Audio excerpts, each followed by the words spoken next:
the basic premise of skeletal variation is that you, the listener, me, the talker, both live in a human body, I think. I'm going to assume you do. Technically speaking, we have a similar skeleton in that we have a lot of the same bones in the same place that do the same thing. But the actual length, orientation, bone structure of my skeleton versus yours is going to be different. If I had 20 people here in the room with me, we all have totally different skeletons. And why that's really important to know about movement is that when you're moving a joint, let's say you're bending your elbow. I'm going to bend my elbow for those of you watching.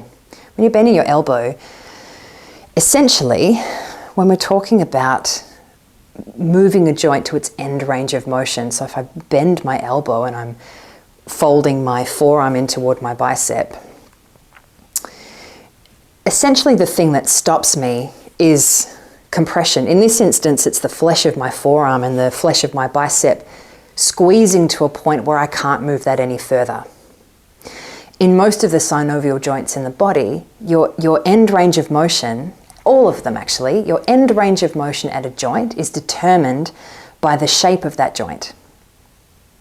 So if you've got two people whose joints are different shapes, as in the ends of the bones might be a bit more bulbous, or let's say the hook at the back of the elbow is a little bit shallow for some people or deep for some people, the way that their limb looks when they come to their end range of motion is going to be different.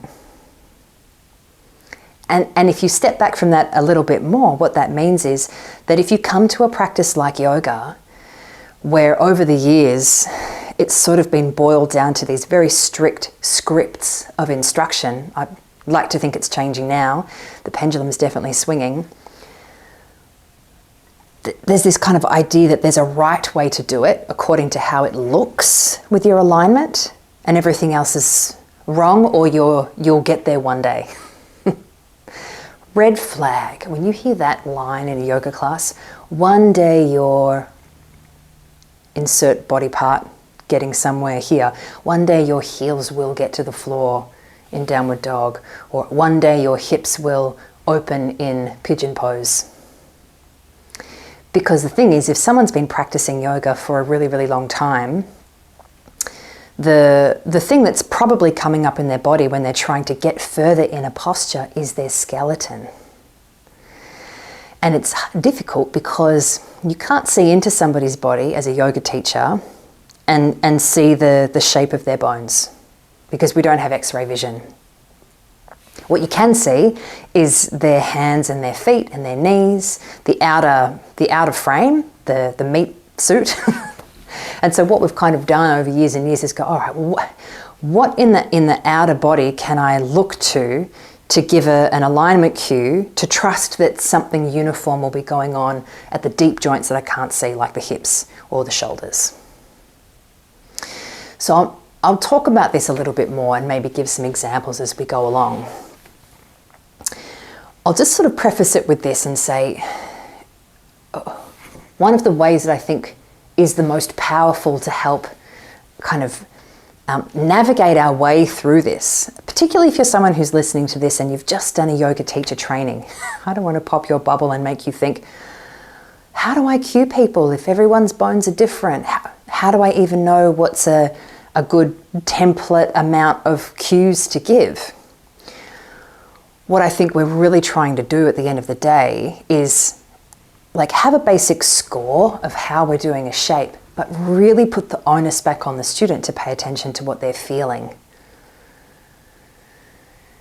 Because if a student's coming to class and the teacher is giving all the cues and the teacher is got a big personality and they're very convincing in what they say, they've got a lot of conviction, I think a lot of the time students just come to class and sort of hand that authority over to someone that's not in their body, hand that authority over to a teacher, which means there's sometimes a bit of a disconnect between what I'm feeling but what I'm supposed to be feeling because the teacher said so.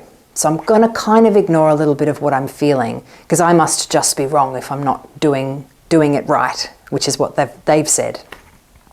And there can be a bit of ignoring of red flags going on there, yellow flags, pale yellow flags. But also it's kind of taking away from the student to be able to know what they're feeling and know if what they're feeling is something related to the soft tissues in their body, or if actually what they're feeling is the hard, maybe stuck, firm feeling of a joint that's closed in compression that actually has nowhere to go, that doesn't really warrant much value in forcing more of your efforts in that same direction. I hope that makes sense.